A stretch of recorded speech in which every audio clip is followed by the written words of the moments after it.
Time for another instalment to the Bargain Boost series, part 7 this time. The MR2 is going pretty well, been using it daily, the turbo daily, that's what we want in life. Everyone needs a turbo daily. It's been boosting about, everything's going pretty well, it's not knocked itself to bits, it's using a bit of oil, keep topping the oil up, but it's to be expected with an 160,000 mile engine.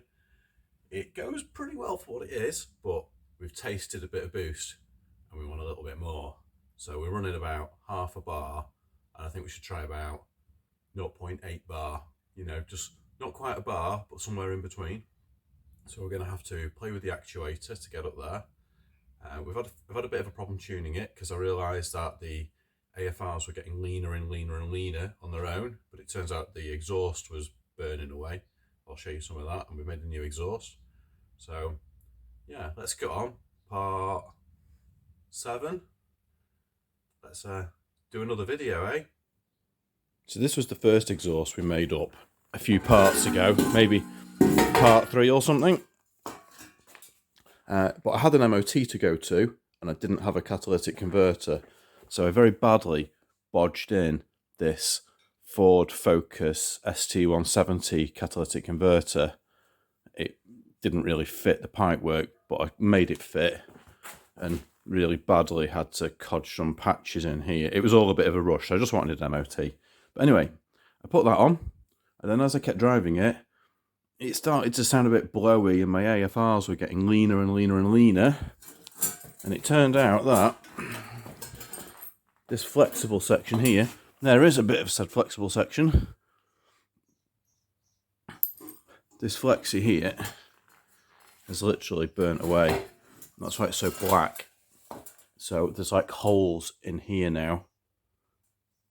So, you know, that was a cheap flexi that I bought off Amazon. It was on Amazon Prime, and it's just, it can't handle the temperatures. So we've got the turbo is blowing very hot gases, and then we've got a catalytic converter here. So we're trapping a lot of heat in this section. So that's why I think that's burnt away. So what I did was I built a new exhaust. So here's the new exhaust. It attaches to that same V-band there. So we can see the V-band in the middle. And now we've literally just got a silencer with a bend and a higher quality flexi. There's our wideband sensor there. And it's literally just a bend. So it goes straight. See if it's very hard to get a picture because it's all on the car. But it's very simple. And then we just have one tailpipe hanging out here on that side now.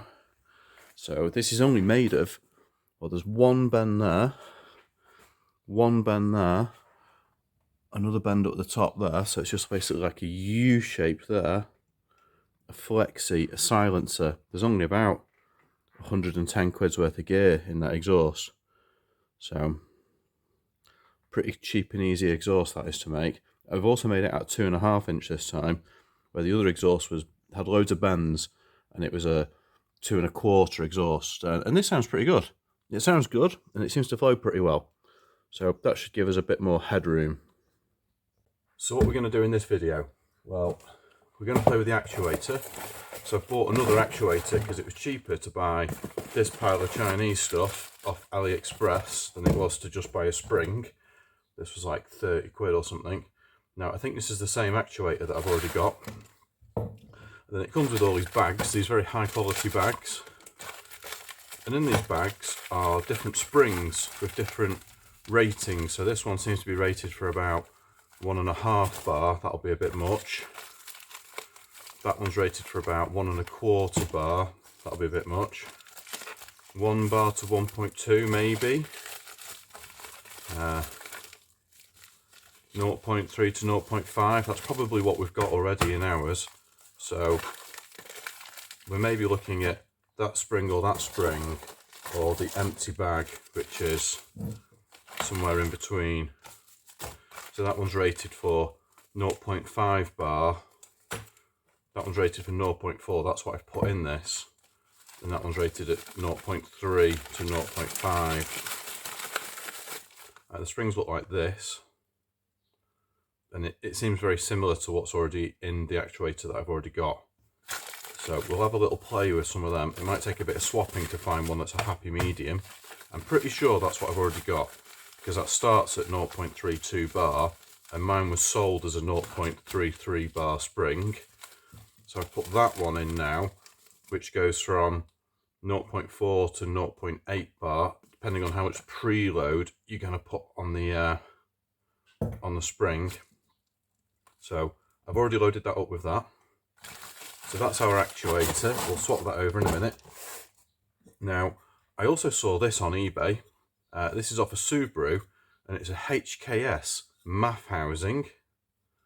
But I actually bought it just for the mass airflow sensor, because this is a Subaru mass airflow sensor, and it's exactly the same size and format, so it will just bolt in for the MR2 1ZZ 2ZZ mass airflow sensor. And reading on some old Toyota forums, this has more headroom. So for the same given amount of air, this reads a slightly lower voltage. So say you had 100 amount of air, this would read 0.1 volt, where the one on my car, if you had 100 amount of air coming through, it'd read like 1.5 volts. So we max out at 5 volts for the mass airflow sensor, 5.2 or something. Now this should give us a bit more flow measuring capacity, but it is going to change all of our load calibration. But we'll put it on and have a little play and see what happens there.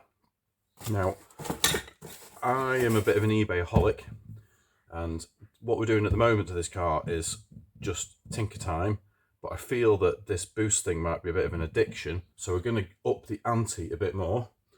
And I found, well, another lad who I met on a track day pointed to me this set of pistons. He said, Matt, there's a guy that's got a set of forged pistons, 1ZZ forged pistons, new in a box.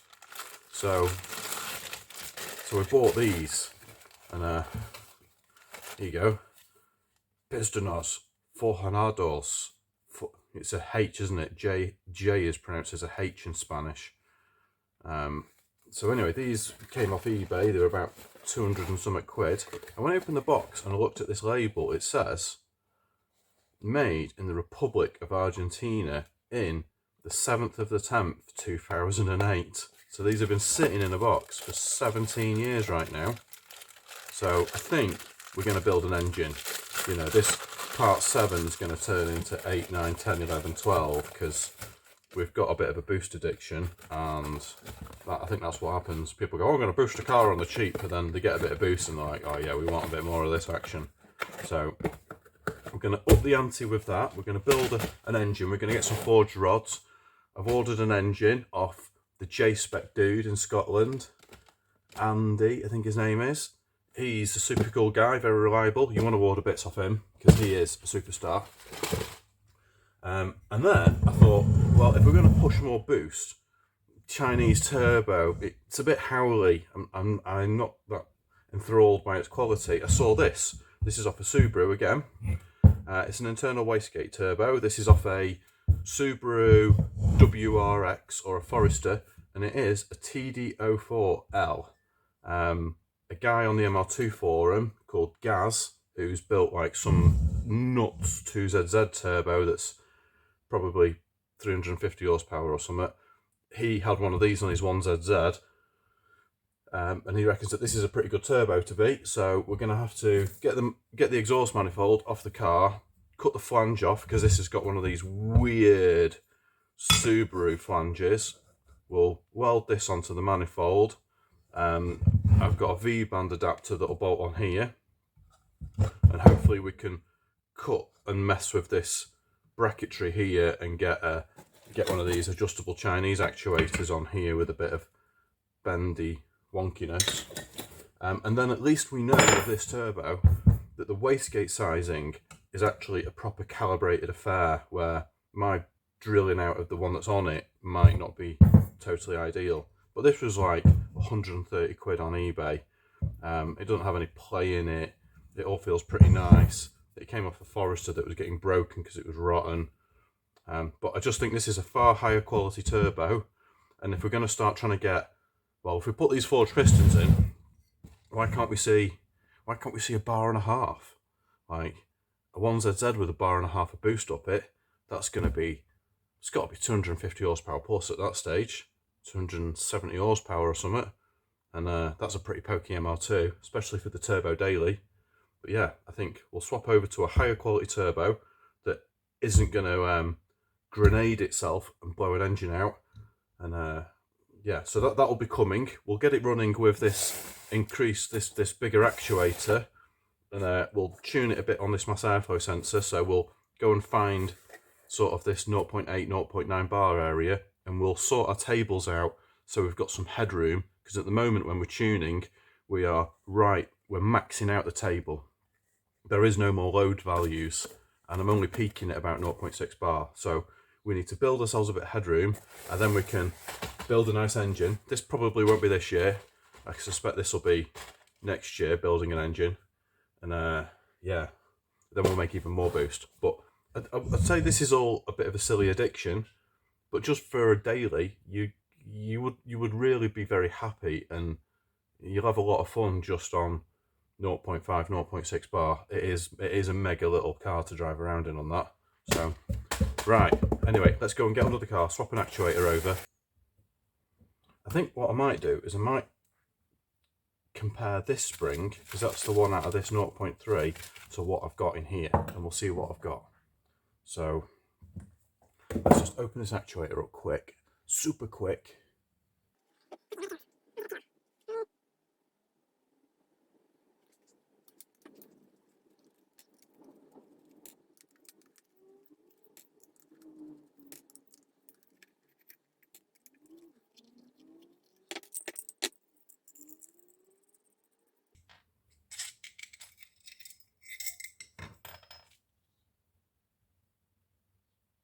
Well, that's a lot softer than that one.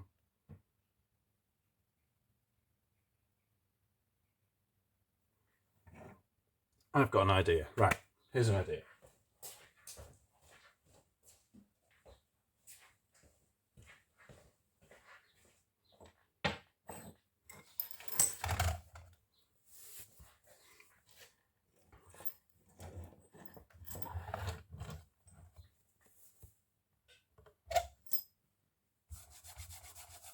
Let's clean that up so we can all see it a bit better. So here's the spring I've been running. If we zero out the weight of the spring, yeah,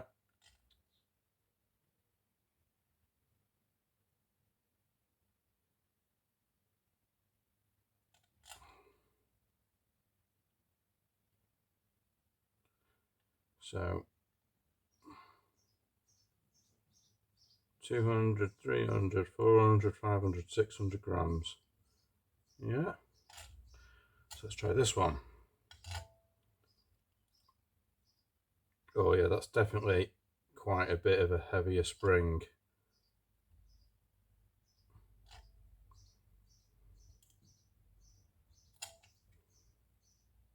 And you can see by the thickness of the metal, because a spring really just bends, doesn't it? Every bit of it is bending. So if you make your bar stock thicker, you end up with a heavier weight spring. So that spring is 2 mil, and that one is 2.5, 2.4, 2.5 mil thickness that one is. So, well, let's reassemble this with this.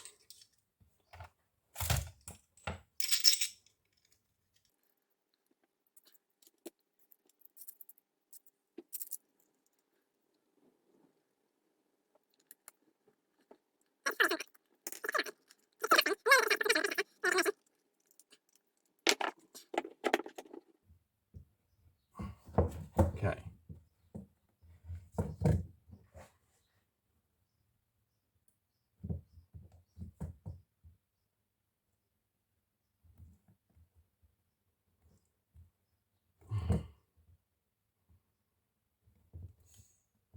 It's definitely firmer than that one, because we're not even getting any motion really at that.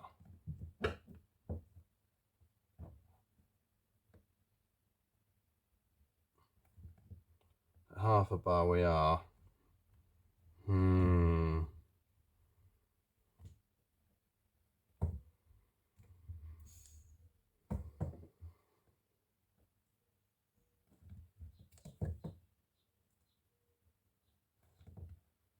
that's a bit firmer than that one. I think we'll go with that spring, because that's still softer than this one.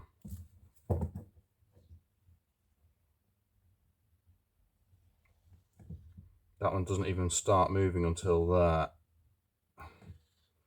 Then half a bar. We'll run with this spring that we've just put in here, and if that doesn't give us enough boost, we'll then just swap over to that actuator. I don't know if you can tell, that's oil. Yeah. It made a very small jingle jangle noise and a massive cloud of smoke. And I think you can see the inside of my engine through that little peephole right there. It just went ka-chonk. It didn't even go bang or anything. It just went whoosh. Bye bye 1ZZ engine. Right, we're back home. Just got that on the trailer on my own. Now, when your trailer looks like that, it's probably bad news, isn't it?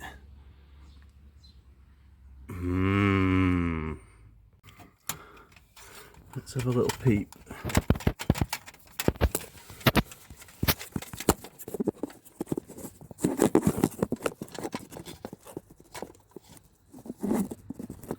Where's that hole? There's the hole. That's a hole, that is, isn't it? I could hear bits of engine rattling on the floor as I drove down the road. Well, as it coasted down the road. Jingle, jingle, jingle, jingle. Well, we know what we're doing now. But I do have a data log of the engine shitting itself, so we'll have a look at that. So the broken engine, I was actually data logging it at the time. So what we'll do is we'll go and have a look at some data logs, because, well, we can see the last time it boosted, can't we? So if we come over here, these are the last pulls this engine ever made and will ever make. There's quite a few graphs on the go here. So the top graph here shows the vehicle speed, the wideband is here, throttle position is in yellow, and then here we've got injector duty cycle. Let's zoom in a bit more on this pull, because we're doing 2 gears here. So we can see that engine speed's going up to the rev limit, 7,000 RPM.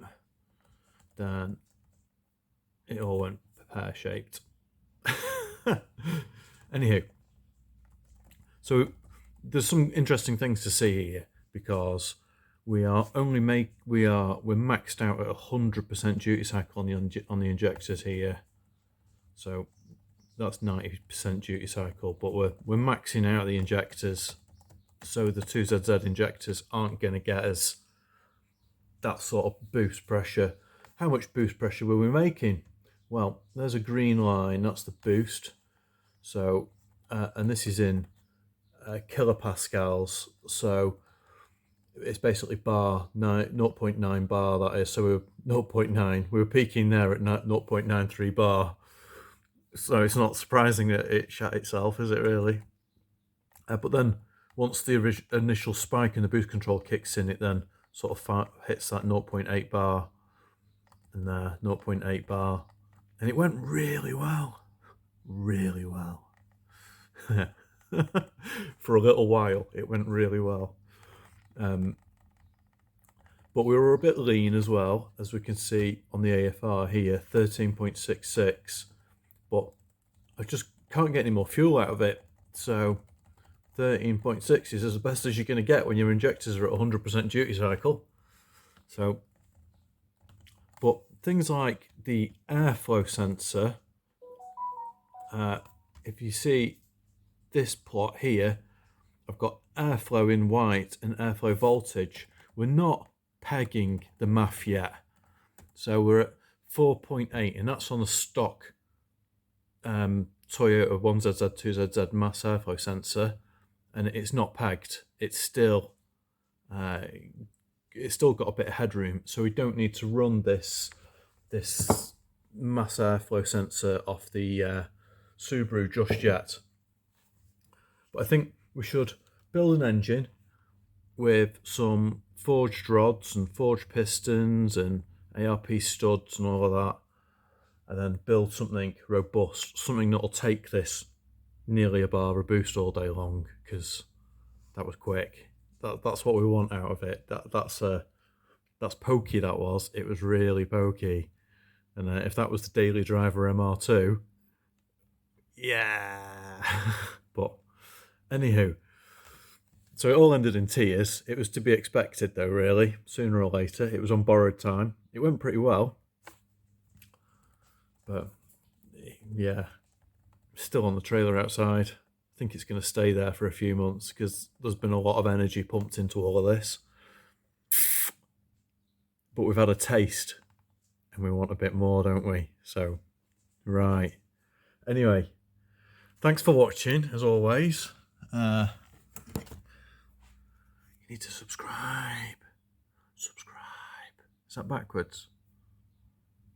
Anyway, enjoy and have a go yourself. If you've got an MR2, get it boosted because they're brill with a bit of boost up them.